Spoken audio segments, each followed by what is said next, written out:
Hello and welcome back, dear parents, in our channel Do Maths.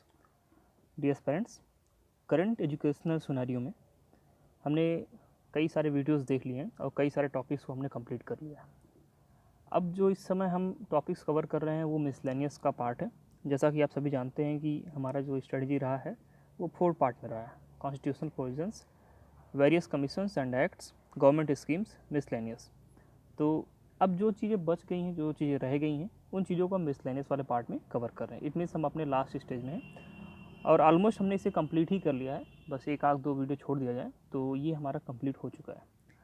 जो भी बच्चे mathematics group से form fill किए उनके लिए मैथ्स के जो विभिन्न प्रकार के जो वीडियोज़ हैं, जो आपके एंट्रेंस एग्ज़ाम को क्वालिफाई करने के लिए आपको जिसकी आवश्यकता पड़ेगी, चाहे आप BHU BEd के एंट्रेंस एग्ज़ाम की तैयारी कर रहे हों या फिर आप BSc में अपना मैथ से एंट्रेंस एग्ज़ाम क्वालिफाई करने का सोच रहे हो, दोनों में ही आपको हेल्पफुल होगा। तो आप चैनल पर जा करके देख सकते हैं, इसी चैनल पर। बाकी चाहे किसी भी ग्रुप से आपने फॉर्म फिल किया हो, ये जो वीडियोस हैं करंट एजुकेशनल सिनारियो और टीचिंग एप्टीट्यूड को, ये सभी को इक्वली हेल्प करेंगे। तो मिसलेनियस पार्ट्स में आइए देख लेते हैं, कुछ और पार्ट्स को देख लेते हैं, कुछ फुल फॉर्म से देख लेते हैं, कुछ योजनाओं को देख लेते हैं, उनका क्या मतलब है। मेनली देखिए, ये जो योजना है ये आपको इसमें ये याद रखना है कि इनका फुल फॉर्म क्या है और मेनली ये किस पर फोकस करती हैं। फॉर एग्ज़ाम्पल अगर हम PMMNMTT की बात करें तो यह जो योजना है इसे कहते हैं Pandit Madan Mohan Malviya national mission on teachers and teaching. देखिए, अगर आप नाम को ही केवल अच्छे से देखेंगे तो आपको इस योजना का जो ऑब्जेक्टिव है उसके बारे में एक क्लैरिटी आ जाएगी, किस बारे में ये योजना है।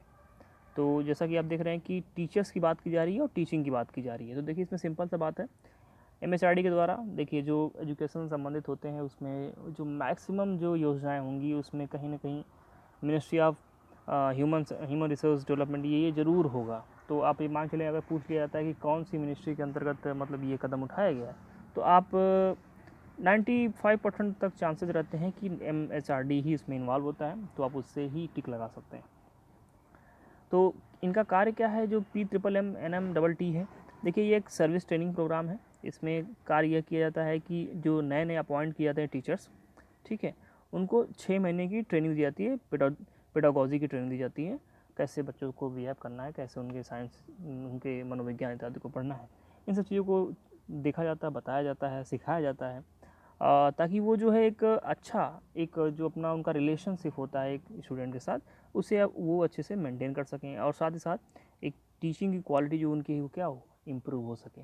तो इसका एक मोटा मोटी ऑब्जेक्टिव जो है यही है कि टीचर्स और टीचिंग की बात की जाती है, इन दोनों में ही इम्प्रूवमेंट लाने की बात की जाती है। उनके और जो स्टूडेंट्स हैं उनके बीच में जो रिलेशनशिप है उनको और भी बेहतर बनने का प्रयास किया जाता है। इसी प्रकार से कुछ और चीज़ों को देख लेते हैं, जैसे एक है लीफ। ध्यान रखेंगे, इसे हम लीफ बोल रहे हैं, इट मीन्स LEAF है।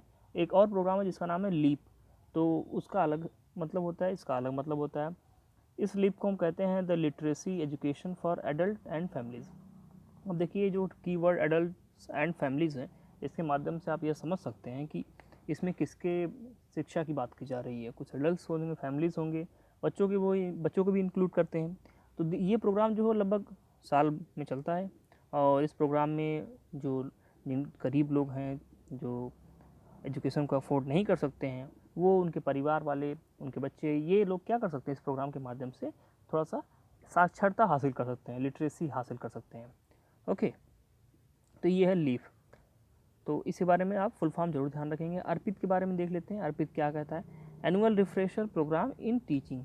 देखिए, यह एक प्रकार का ऐसा इनिशिएटिव है जिसमें online professionals development of 15 lakh higher education faculty using the massive open online courses, MOOC।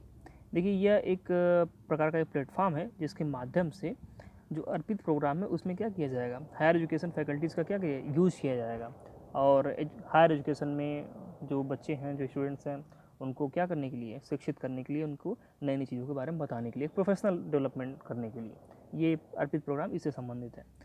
और इसको यूज करेंगे हम किसके माध्यम से, MOOC के माध्यम से। MOOC क्या है, मैसिव ओपन ऑनलाइन कोर्सेज। अब देखिए, ओपन ऑनलाइन कोर्सेज का मतलब सीधा हो गया कि कहीं ना कहीं से नेट से जुड़ा है और इससे जो लोग लाभ लेंगे वो लोग क्या होंगे, दूर दूर होंगे, एक जगह किसी जगह पे एक कमरे में बैठकर उसका लाभ नहीं लेंगे, वो कहीं ना कहीं दूर दूर होंगे और और इस प्लेटफॉर्म के माध्यम से उन तक जो है शिक्षण के जो भी मटेरियल है उनको पहुंचाया जाएगा।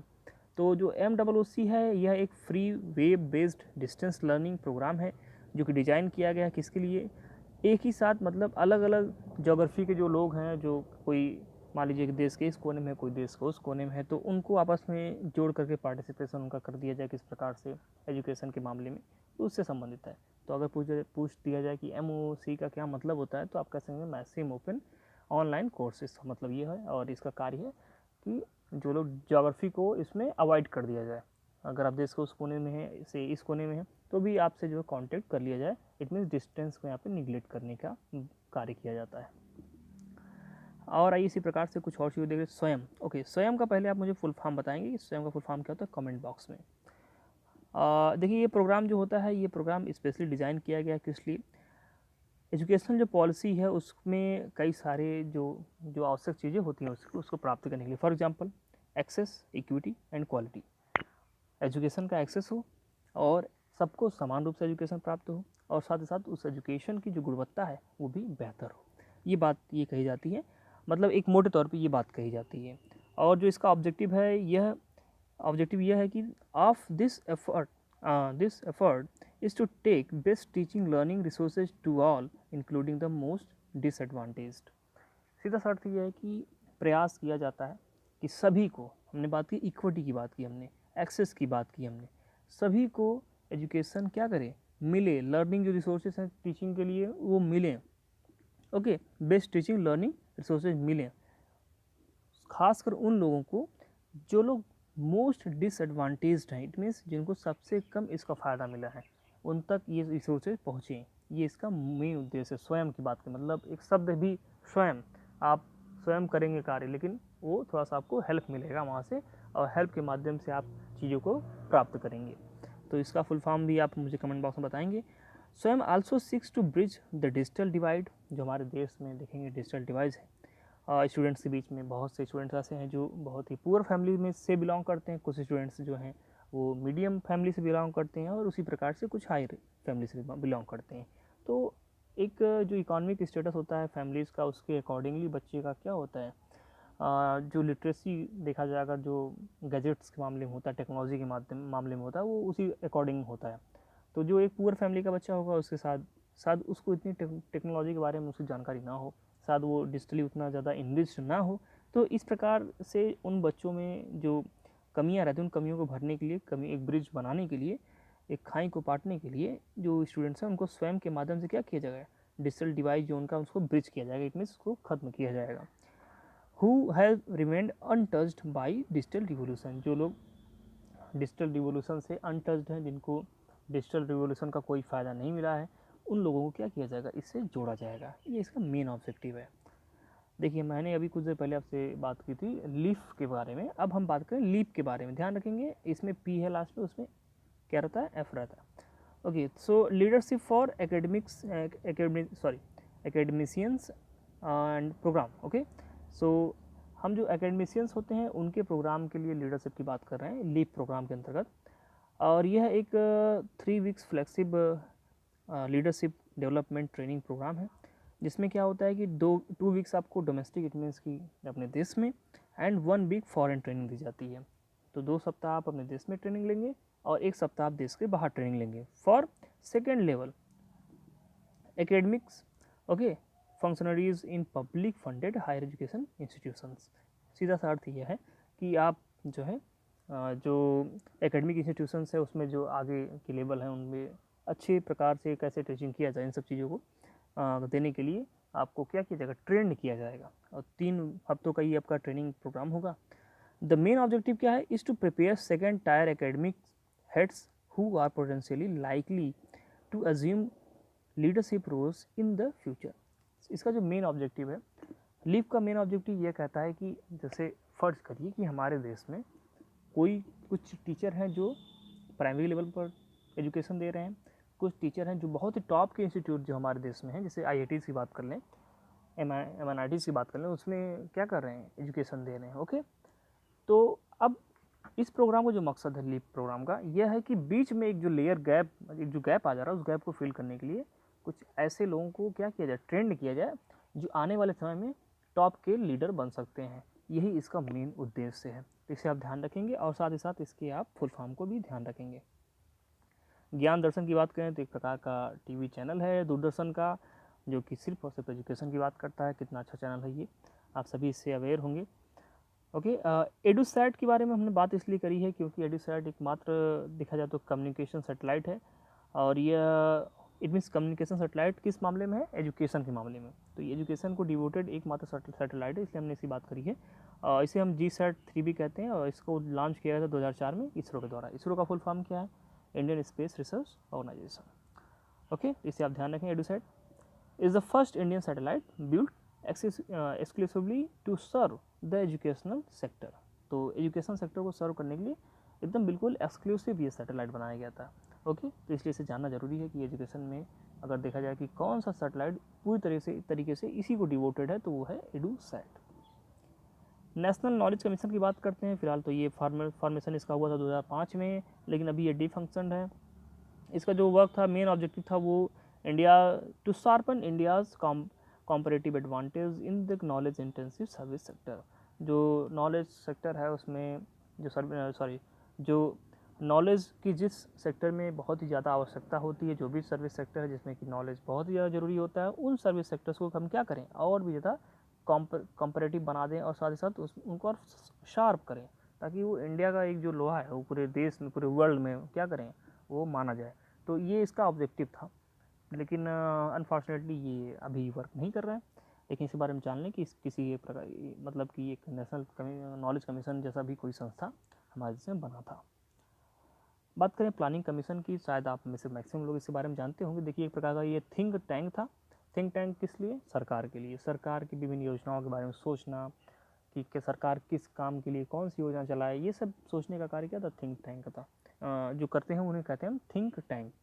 1950 में इसकी स्थापना की गई थी, इसे हिंदी में हम योजना आयोग कहते हैं, और 2014 में इसे हम भंग भी कर दिए थे। और योजना आयोग कोई एक एग्जीक्यूटिव बॉडी थी, तो इसे भंग करने के लिए कोई एक्ट या फिर संविधान में कोई संशोधन की आवश्यकता थी नहीं।